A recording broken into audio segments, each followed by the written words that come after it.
Hey, hey, hey. Time for the out of this world story from our space. Cheating fiancé raises the bar on cheating.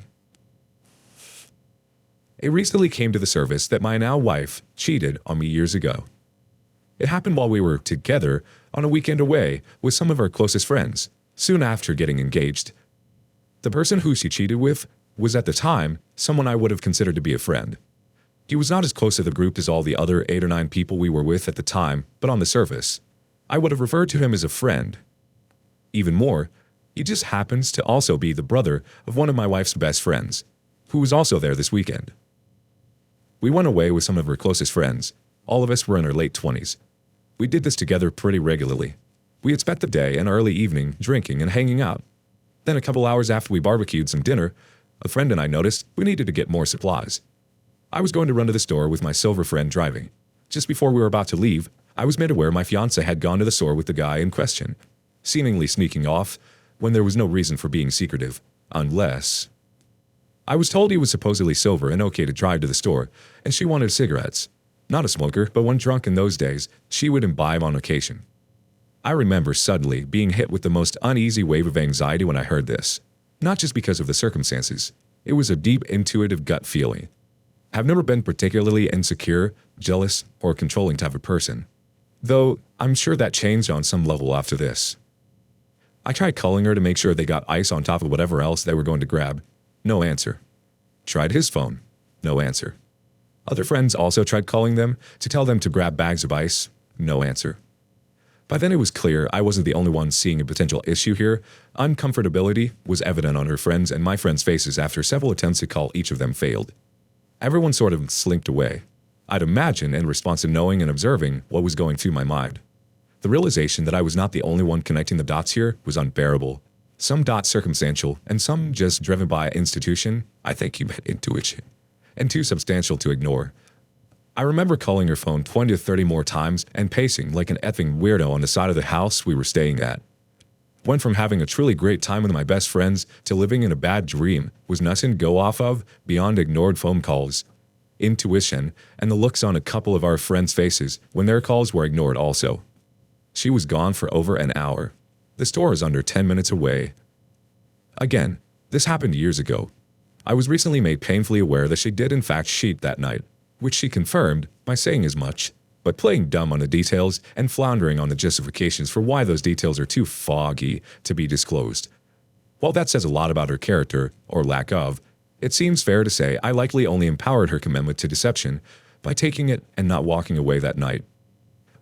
I confronted her when she returned. He conveniently dropped her off and left to not have to face me or the rest of us after what they just did. Getting nowhere in the form of communication that night, I proceeded to retreat inside my mind and consume tremendous amounts of booze and THC, trying to make this nightmare feeling go away.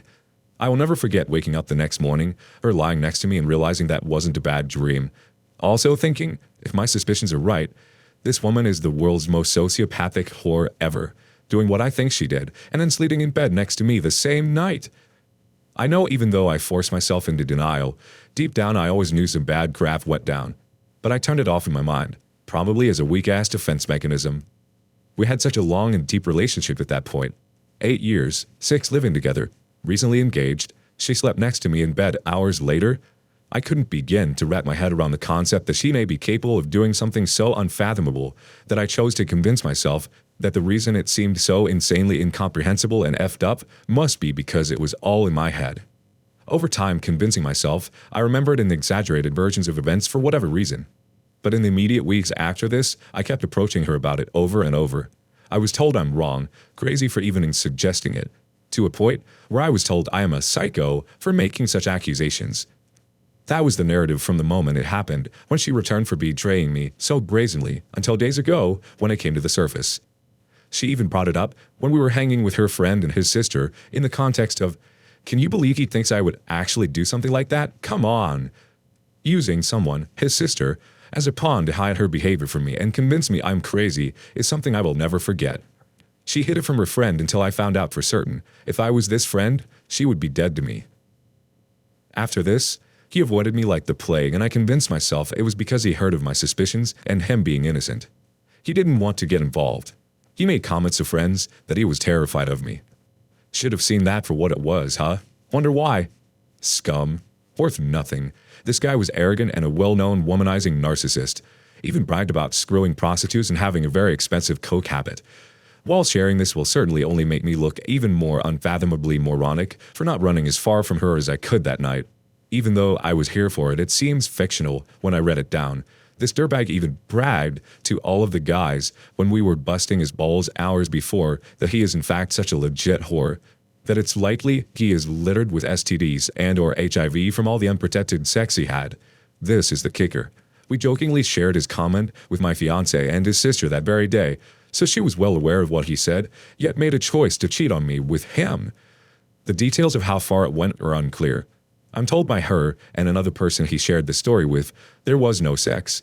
Yet, while it's safe to say I'm a moron, not moronic enough to let myself accept anything short of them having engaged in the most vile and degrading forms of unprotected sex.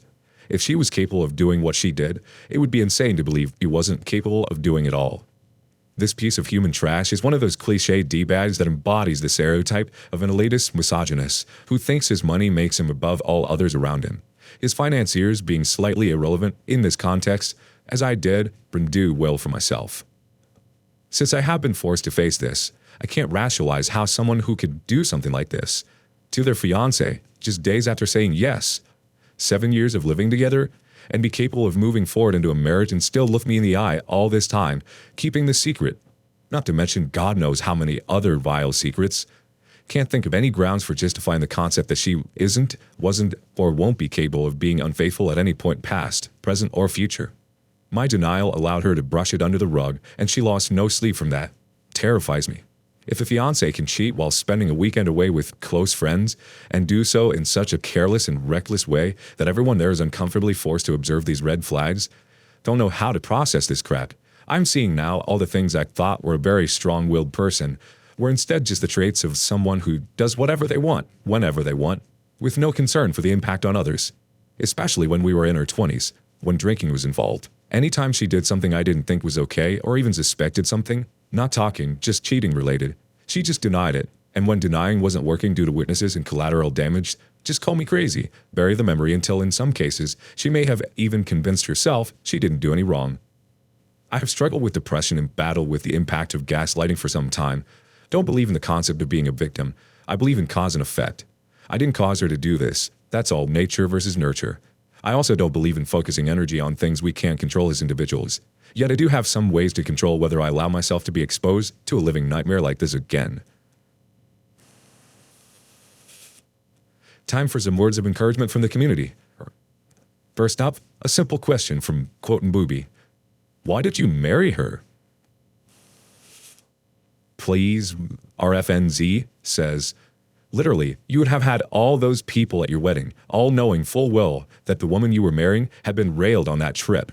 The sister of the douchebag undoubtedly had a seat at the head of the table with you guys, knowing 100% what her friend did with her brother.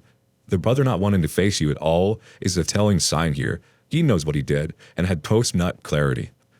No one at that getaway would have been surprised if he'd called the whole thing off. You should have gone to the shop to get ice and said that you didn't see him or her there or on the road. Chances are, if you're remote, it would have been one road in and one out. Too late now to annul the marriage based on lies, if that was ever really possible. Hope you guys don't have kids now. If you do, test away, mate. Next up, They Call Me Mescar says, you sound very intelligent, and I'm sorry that you invested so much time into a relationship with someone like that. She is clearly low class and definitely not worthy of being with someone like you. You gotta leave her. People like her will continue with their ways, whether it's lying, using you. She is trash. I've been in a situation like yours before. It's awful knowing you've been backstabbed by people you thought you were close with, but at least now you know her true colors. One rule I always go by is that I never believe words, only actions, because of how many times I have been deceived. People will say anything to convince you to cover up a lie, but once you connect the dots and realize something is up, don't ignore a red flag. It's always a clear indication that something's up. Always trust your gut. Pataruzu12 says, now that I read the total narrative, you trashed the idiot that effed your wife. You trash your wife. She probably didn't stop that night. But what about you? What kind of a person are you that married a person like her knowing what you knew? The official cryptic responds, "What kind of person is he?" "I don't know, mate. Probably the one who's so traumatized by this entire sequence of events, you never wanted to confirm its existence because it'd probably kill him from inside. How the F are people questioning his character is beyond me." Queen Crown says, his character's being questioned because he knew she cheated. Had heard the guy saying he's probably riddled with STI and HIV and still married a woman that spent an hour away from him and their friends, never answered his calls, and never provided an explanation as to why that happened. He knew she cheated and chose to ignore that. Then he comes on here with his long essay looking for what? An attaboy? They were all so stupid. OP the most of all for allowing that crap. He called that guy so many names, but didn't call his then fiancée, now wife, any. She's a dirty you-know-what. There, did it for you.